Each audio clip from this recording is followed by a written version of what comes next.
Guys, it's time for Fence Riders, and we're doing the all-Cleveland edition today. I've never been on Fence Riders from this side of the equation before. That is not true, because I have definitely done Fence Riders from this chair before. I've been in that chair. Oh, geez. Never in this chair. This perspective where I can actually see Anthony as he delivers the Fence Rider answer. So let's get into it. You guys ready for this first one? Well, actually, hey, before you do the first one, we had 6. Do you remember we made 6? Yeah. Do you remember what the first Fence Rider question was going to be? I just deleted it from my files yesterday. It was something about Myles Garrett. Would Myles Garrett be a member of the Browns in Week 1 of the 2026 season? And we got our answer.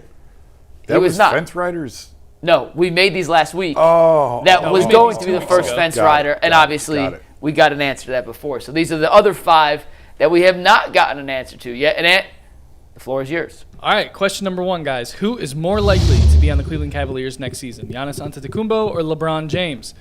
Dustin and Mike seem to believe it's Giannis, and then everybody else believes it is going to be LeBron. I'll go first. I'm Team Giannis on this one, by the way. I didn't put myself on the graphic. I think the LeBron stuff makes too much sense that now everyone is just assuming he's going to come to Cleveland. Can I caution you? That's exactly how it went in 2014. Yes. 14. And for the sake of this, I just couldn't. It seems too obvious for me to say I feel good about it happening. Now, I know it's obvious for the grand reasons are obvious as to why it's obvious. And I think Mobley for Giannis is legitimately on the table if the Cavs would pull the trigger. Yeah. I'm hesitant the Cavs would pull the trigger. But for this, I didn't want it to be 8-1, so I went Giannis. So I went the super soft, lame, bad TV way, and I just thought there's one way they get Giannis, and there's multiple ways they get LeBron. So I didn't really think strongly about either, and then once I did the math, I didn't think about it after that, but I just kind of thought in a one or the other situation, I'm leaning towards LeBron. You're the LeBron whisperer. What do you say? I am not the LeBron whisperer. I may have been at one time, but that was a long time ago. It was more anti-Giannis than pro-LeBron for me. And not anti-Giannis. He's a wonderful player. I don't think... Less likely Giannis, more likely LeBron. I just don't think it's going to be Giannis because I don't think Giannis has shown any appetite to want to be in Cleveland. If he does, that's a different conversation. But I don't think they're going to trade Evan Mobley for 1 year of Giannis. And like they made the bet with Donovan, we're going to bring him in, we're going to show him the organization, we're going to win him over. They gave up draft picks and some nice players. I mean, they gave up draft picks in Colin Sexton. No, Lord Marketing. Okay, fine. I'm making a joke. And well, Marketing has turned into a legitimate yes, player. he is. But he's not But Evan Marketing Mobley. is not Evan Mobley. No. So, that's a much different conversation you're having. Let me ask you this, though. I agree it's unlikely they would give up Mobley for 1 year of Giannis. But if you were Kobe Altman, would you give up Mobley for 1 year of Giannis? Yeah.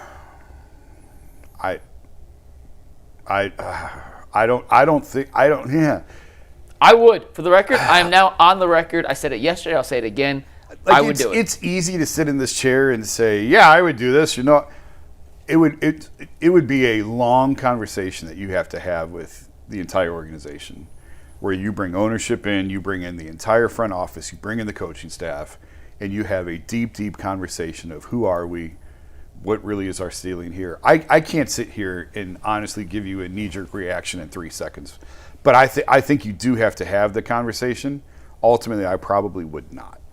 To say I would do it is hard, and I lean towards no. But if you look at it in the realm of is this the best move that possibly could be made or has to be made, then I start to lean back towards your side. I just look at it as you're going to re-sign Harden for 2 years.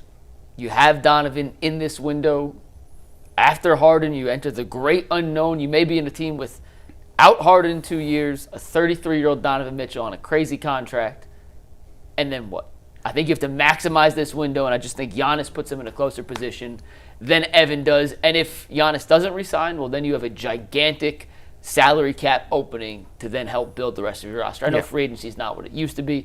I get all of that, but you have a 2 year. I think the Cavs are looking at a 2 year window. There's no doubt they're looking. And at a Giannis 2 year certainly window. puts them closer than Mobley does at this point. So yeah, But it's a 1 year window if it's Giannis. But that's a 1 year window within your 2 year window, regardless. I think your 2 year window becomes a 1 year window. That's fine. That's fine. And next one. All right, guys, question 2. Will the Guardians win the AL Central by at least 5.5 games this season? On the yes side, we have Earl, Zach, Bull, Ty, G, and Mike. And then on the no is Jason, Dustin, and Jay. I have more faith in the White Sox. I'm going to go on to the no side here. Is that because you're a White Sox believer or a non-Guardians lover, Jason? I struggled with this one because I think the Guardians are going to win around 90 games. So that means nobody else in the division is going to be a 500 team or right around a 500 team because now you're saying 84 wins. I just think that the White Sox look for real. I'm shocked. Like, they're ahead of schedule.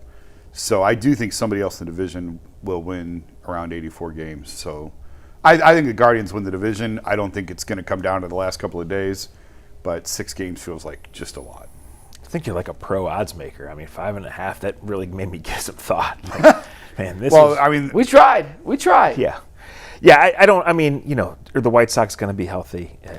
Is this semi-real? I don't think we know enough about that. So it was a pretty easy yes, but I looked at that number 5.5 and I said, this is good. This guy's pretty good. We tried. Mine is just less faith than any other team in the division besides the Guardians. Right.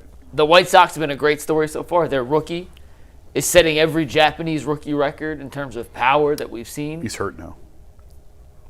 Another reason why the division's going to be more than 5.5 games. Speaking of Japanese players real quick, you know Otani's only allowed 5 earned runs in 61 innings this year? He's hitting 300 and leads the NL in on-base percentage. Greatest baseball player I've ever seen. I'm serious. Numbers just through the roof. They play past my bedtime, so I've never actually seen him. It's pretty amazing. He's so good. 5 earned runs in 61 innings. He's hitting 300, and he leads the National League in on-base. Just absurd. But I don't trust the White Sox. I don't trust the Twins. I don't trust the Royals. I don't trust the Tigers. The Guardians don't have to be great to win this division by 5.5 games. So I'm not asking them to win 95 games because there's another team in the division that I think has a capability of winning 88, 89 games. I think at best, second place in this division is 81 and 81. I think the Guardians win closer to 90. So for me, this was an easy yes. And next one. All right, guys, question 3. Will Dillon Gabriel get traded by the end of the preseason? On the yes, we have Earl, Zach, Jason, and Dustin. And on the no side, we have Bull, Ty, G, Mike, and Jay. And I'm going to add myself here to the no side because I think he's just going to get cut. Nobody's trading for him.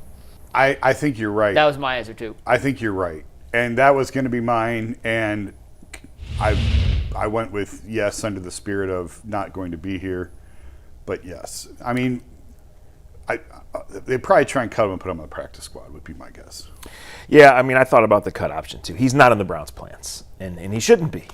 We do not have any evidence that Dillon Gabriel is an NFL quarterback, right? I think he's going to be a phenomenal coach or broadcaster. You see why teams were interested in him. He just doesn't have the physical ability. So we'll see. I think in a trade-heavy NFL, which this league has become, in a quarterback-needy NFL, I certainly see a path that in August he's traded for a backup safety or a conditional 7th rounder or something like that. But I do not, at this moment, on June 4th or whatever day it is, he's not in the Cleveland Browns' plans. I mean, the Browns, who was it the Browns traded quarterback to the Lions at the end of camp? David Blau. Yes. Who's now the offensive coordinator in Washington. Yeah. That's going to be Dillon Gabriel's path. That's what I said. He's going to be a great offensive coordinator. Yeah. But, I guess they could bundle him, package Dillon with a 7 to get a 6 type thing. It would have to be a super needy situation. I mean, yeah. I went with no just because I thought the cut route is more likely than the trade route. I know there's been the speculation that Stefanski loved him and Atlanta's a team in play, but they already have a couple quarterbacks that I don't know if they love or not. So, and another rub with this question, which is good, end of the preseason, because last year 62 quarterbacks started NFL games. The year before it was 59. So that is crazy. There is a domino reaction when an injury happens or a team makes up its mind that they have to move on from a guy or a guy can't play anymore. And he'll be in that line. Now, will teams want him? He's small. He's left-handed. It's different. Yeah. We'll see. But, listen, if Kevin Stefanski loses a guy to a freak preseason injury, he knows a guy that will learn the offense in 2 hours. So they might trade for him. It's not going to be a priority, but they might. I mean, Todd Monken said yesterday we have 2 starting quality. Oh, well, I'm sold then. Yeah, sure. And sure, Todd. I imagine Dillon Gabriel wasn't one of the 2. I mean, the Browns don't ever lie. It must be true. Well, he could have said 3 if he was really lying, and then we would have had to only Todd, Earl, and Tyvis think that. Yes. So I don't think Dillon Gabriel's in their plans via trade, via cut, via whatever. I can't see a world where he's on this roster. It would be so funny if he Dillon Gabriel was one of the 2 he was talking about, right? Just a full switcheroo. No, you know what's funny? What's really funny about that is you made a really good line on the 5.5. What would be an honest line for Dillon Gabriel to take a snap for the Browns this year? Like, it's kind of close to 50-50 I if was you going to look say, at the... it's probably like plus 110. Yeah, Like right. It's because as of right now, let's just hear us out. In a world they keep all 4 of the quarterbacks they currently have, Shedeur, Deshaun, Dillon, and Taylon Green.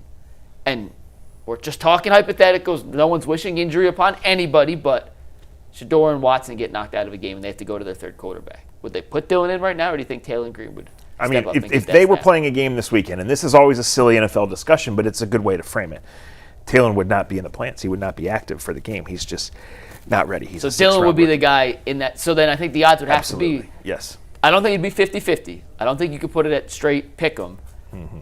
I think it'd be about plus 110, plus I agree. 120 that he would take a snap. And since we've been doing this show, there has not been a season in the Browns Yeah. 22, 23, 24, 25 where they haven't played at least 3 quarterbacks. Yeah, Mike. as many as 5 in 2023. They played 3 last year, and that was fewer than they played in each of the previous 2 years. Yes, 5, 4, 3, and then in 22 it was Brissett, it was Deshaun. I got a Browns And who started quarterback. it? I got a Browns quarterback project I've been working on, and I can't wait for you guys to see it. And by that, I don't mean like writing. It's going to show up on your app. Like I have something else I've been working on that I can't wait for you guys to see it. I'm also going to give you a little deep tease. In the first topic of the next hour, Zach told us a story about a particular throw from OTA yesterday that I cannot wait to see everyone's reaction to. It was really, really good and very funny. All right, and we got 2 more. What's the next No Fence Rider question? Number 4 is the Cleveland Cavaliers have the number 29 pick in this month's NBA draft. Will they pick a player at 29, or are they going to trade a pick? Picking draft is Zach, Jason, Dustin, and Jay, and I'm going to add myself in there. And then trading the pick is Earl, Bull, Ty, G, and Mike. I actually feel pretty confident in this one. I do not think the Cleveland Cavaliers make a pick at 29. They are dealing with so many different financial stipulations here, trying to get under the second apron, trying to find enough cap space to either re-sign Keon Ellis and Dean Wade or let them walk. The Donovan extension is looming. A possible trade is looming. If they pick someone at 29, they are locked into that salary slot. If they trade out of 29 and pick up some future second-round picks, those can be non-guaranteed contracts. You have more financial flexibility. So that late in the first round, I don't know if there's that much of a difference in terms of the player you're getting at 29 versus 36 per se. Yeah. In the trade back, they got Tyrese Proctor in the second round last year, a guy who was a first-round player who didn't like any of the situations late in the first round and basically said, don't draft me, I'm going to Cleveland at 49. I think the Cavs end up going that route again and giving themselves a little more financial flexibility than sticking at 29 and making a draft pick. What did my answer be? I don't remember what I answered. You had pick a player. Well, I think they have to. They can trade him after the draft, but they have to pick a player. At 29? Yeah. As opposed to trading, well, They can't trade the pick. Like, they have to. It's like the who's the player? Like, you see these silly. they put the hat on and then Yeah. it's, yeah. Yeah. So They got to pick him. Okay, so by technicality. Well. Yeah, you're right. You're right. Technically, they Yeah. technically have to pick. Well, look, they're in a situation where every move they make is a chain reaction, right? It's a reaction to the salary or what they're about to make. So, like, if they're going real old, like, they're going to need a young guy. Now, does that mean that the guy at 29 is actually their 8th man next year? I don't know. And you're probably, right, like, down at 36, 40, you can find the same quality of player, but you're certainly not waiting in the top of the market. You're picking for a specific need, and then what your specific situation is also. One name just to watch. I'm not even sure if he's in the Cavs' plans at 29. He definitely won't be there if they trade back. Emmanuel Sharp out of Houston. Big fan of him, and I heard he did a really good job at the Combine working with some of the different guys who could be in the decision-making process. And last one. Last fence rider for today. Will Stephen Kwan finish the season with an OPS over 640? He's at 589 right now, so you have to jump up 55 points by the end of the season. In our yes category is Zach, Bull, Jason, Mike, and Dustin. In the no category is Earl, Ty, G, and J. I'll toss myself into the no category because I lost a lot of faith in Kwan this season. He's not this bad of a player. Bunch of haters. He's not. Like, 640 is terrible. 640 is 100 points below league average. Yeah. Remind you, though, last year, Ty was saying he was going to hit bat, 400? Yeah. And now he's saying no to this question. Tyvus actually letting you know. Tyvus texted, I want to read his answer real quick, but Tyvus said, No to Quan, but Angel Martinez will because he's who I thought Quan was supposed to be. So Tyvus is covering. He's still trying to get that. Covering his tracks Tyvus on that one. I'm with Jason though. 640 is 100 points below. It's really 93 points below league average, but whatever. It's almost 100 points below league average. Stephen Kwan's been terrible this season. He has not been anywhere near the player the Guardians thought they were going to get. The player the Guardians need to have to go on a deep run, but he can't be this bad all season long. I refuse to believe he's just completely forgotten how to hit. And going from 585 to 640 is not a gigantic jump, even for a singles hitter. Draw some more walks. On-base percentage plays a role in this. I think 640 is very much in play with a decent second half of the season. I agree. Moving him out of the top spot was necessary. There's a ton of season left. This was a pretty easy yes for me. Jason, for a guy who's not a power hitter like Quan, 585 to 640 is not a huge jump. It is a jump. But, for example, Rhys Hoskins, who I know doesn't play as much, his OPS jumped 34 points yesterday. Yeah. Yesterday. Yeah. I mean, it's on base plus slugging. Is there a ton of slug with him? Maybe not home runs, but doubles. Like, that's extra bases. And on base was walks. So 640 is not a high bar. He'll get there. No. It's not that high of If a he bar. doesn't. Yeah, well, it's a bigger issue. Yeah. And what's his... He didn't sign the extension. Is this his last year? No, he's got at one least more year? one more year. He's got I don't remember now off the top of my head. He's got at least one more year. At least one more of year. control. So